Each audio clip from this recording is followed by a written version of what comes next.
नियोजित शिक्षकों के लिए कल का दिन काफी महत्वपूर्ण है। कल पटना हाईकोर्ट में किन किन विधियों पर सुनवाई होगी, सब जानेंगे वरिष्ठ सहयोगी आशुतोष मिश्रा से। सर, क्या कुछ जानकारी है?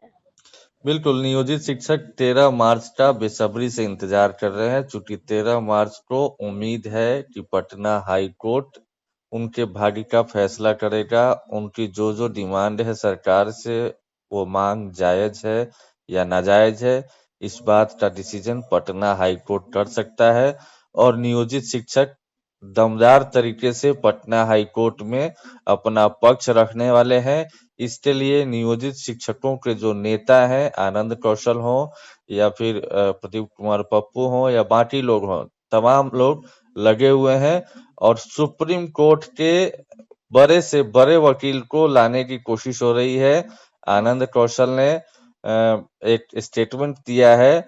हम चाहेंगे कि सबसे पहले वो स्टेटमेंट भी वीडियो एडिटर सुनाए कि किस तरीके से वो नियोजित शिक्षकों से अपील करते नजर आ रहे हैं कि हमें अपना पक्ष रखने के लिए पीके शाही जो सरकार का पक्ष रखेंगे महाधिवक्ता, उनके सामने में अगर हमें मजबूती से पक्ष रखना है तो किसी बड़े वकील को लाना पड़ेगा और इसके लिए हमें जो भी मदद शिक्षकों ने जो कमिटमेंट किया है वो देना चाहिए, लेकिन शिक्षक लोग नहीं दिए हैं अभी तक। उसको लेकर नाराजगी भी जता रहे हैं और अपील कर रहे हैं कि समय से पहले जो फंड है, जो अकाउंट है, उसमें पैसा देने की अपील कर रहे हैं ताकि मजबूती से सुप्रीम कोर्ट के वकील को बुला करके पक्ष रखा जाए। हम चाहेंगे कि वीडियो एडिटर सबसे पहले आनंद कौशल का वो बयान भी सुनाए।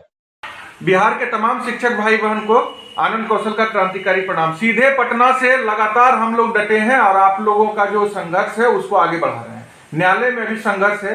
13 तारीख को माननीय पटना उच्च न्यायालय में डू एंड डाई के साथ हम लोगों को प्रयास करना है, किया जा रहा है। बिहार शिक्षक एकता मंच की बैठक हुई, न्यायालय में मजबूती से संघर्ष करने के लिए सुप्रीम कोर्ट से वरिष्ठ अधिवक्ता महोदय को लाना है। यहाँ जो सरकार के तरफ से है महाधिवक्ता पीके शाही जी को जवाब देना है, उनके कूटनीति का मुंह तोड़ जवाब देना है। हाईकोर्ट को जो मिसलीड करने का कोशिश किया जाएगा उसको हम लोगों को रोकना है और अपने पक्ष में निर्णय कराना है। आप लोगों से हाथ जोड़ के सब लोग हम लोग अपील किए। बिहार शिक्षक एकता मंच के संयोजक प्रदीप कुमार पप्पू जी के नेतृत्व में बैठक हुई, उन्होंने और तमाम लोगों ने, हम सभी लोगों ने, प्रमोद यादव, सब लोग जो हम लोग यहाँ डटे हुए हैं, जितने लोग भी आए थे बैठक में, सबने अपील किया। अभी तक पैसा नहीं भेजे हैं। 5-6 लाख रुपया अभी तक मात्र आया है जो अभी बताया जा रहा था। क्या समझ रहे हैं? सुप्रीम कोर्ट से अधिवक्ता लाने का आदेश देके यहां से चले गए पटना से। अब 5-6 लाख में सुप्रीम कोर्ट से अधिवक्ता आ जाते हैं। मैं हाथ जोड़ के प्रार्थना कर रहा हूं सभी शिक्षक भाई बहन से। बिहार पंचायत नगर प्रारंभिक शिक्षक संघ के जो है वो तो सुन ही लीजिए कि आधा घंटा में अपना जो संभव है आपसे 1000, 5000, 2000, 500 तुरंत शिक्षक एकता मंच के कोषाध्यक्ष आदरणीय अनवार करीम जी का नंबर जारी है गूगल पे आपके सुविधा के लिए, उसे भेजिए। किसका इंतजार कर रहे हैं? उसी दिन से हम लोग अपील कर रहे हैं बेइज्जत कराने के लिए। सड़क पर तो जो हुआ तो देख ही लिए, निर्णायक संघर्ष है। यहां पर अगर आप पैसा नहीं दीजिएगा, आपका 1500 में तो कुछ बिगड़ेगा नहीं, लेकिन सरकार को हम लोग विवश कर देंगे न्यायालय में। इसलिए हाथ जोड़ के प्रार्थना, ज्यादा इधर उधर मत करिए। पटना में दर दर का ठोकर लोग खा रहा है और आप लोग यहां बेइज्जत करा रहे हैं। 2 दिन में अभी तक पैसा नहीं भेजे। सब लोग से, सभी संगठन से हमारा प्रार्थना है कि जो बिहार एकता मंच के संयोजक प्रदीप कुमार पप्पू जी हैं, उनको आगे बढ़ा के बार बार धोखा मत दीजिए हम लोग को। इसलिए हाथ जोड़ के विनती है कि सब लोग डटे हैं, ईमानदारी से प्रयास कर रहे हैं। माननीय सुप्रीम कोर्ट से अधिवक्ता को इंगेज कर लिया गया। 12 बजे तक उनको, आज कितना तारीख है? आज 12 मार्च है। 12 बजे तक दिन में पैसा भेजना है और नहीं तो अपना सब चीज कैंसिल कर देंगे। बेइज्जत मत कराइए। पूरा 25 लाख, 20 लाख, 40 लाख, 50 लाख मांग रहा है पैसा सुप्रीम कोर्ट के अधिवक्ता। किसको करे समझ में नहीं आता है। अभी पैसा भेजना है, अकाउंट में 5-6 लाख रुपया है। इसलिए हाथ जोड़ के प्रार्थना है कि सब बिना किसी अभी बहस में पड़े हुए सभी संगठन बिहार में जो किसी के बहकावे मत आइए। 1500 में आपका जमीन जायदाद नहीं बिक जाएगा। एकता मंच के पास पैसा रहेगा, पाई पाई का हिसाब दिया जाएगा। कह तो दिए थे उसी दिन बैठक में, चाहे कोई भी हो कोषाध्यक्ष, उनको देना पड़ेगा। इसलिए चिंता मत कीजिए। पहले 13 मार्च को हम मजबूती से स्टेज लेकर के शिक्षकों के मान सम्मान की रक्षा हो सके बिहार शिक्षक एकता मंच के बैनर तले। इसलिए आनंद कौशल पुनः आप सभी से अपील करता है कि जिसको जो क्षमता है 12 बजे दिन तक पैसा दीजिए जो सुप्रीम कोर्ट में ट्रांसफर हो और शाम में वहां से वरिष्ठ अधिवक्ता तक पटना पहुंच जाए। यही मेरा अंतिम अपील है और तुरंत आप लोग से अनुरोध है कि रफ्तार में भेजिए और सब लोग जो है प्रदीप और पप्पू के नंबर पे पर्सनल पे भेजिए उसको, जो ये है आपका क्या कहते हैं उसको, स्क्रीनशॉट, और सब लोग को भेजिए, ग्रुप में डालिए और सबको मोटिवेट कीजिए। धन्यवाद।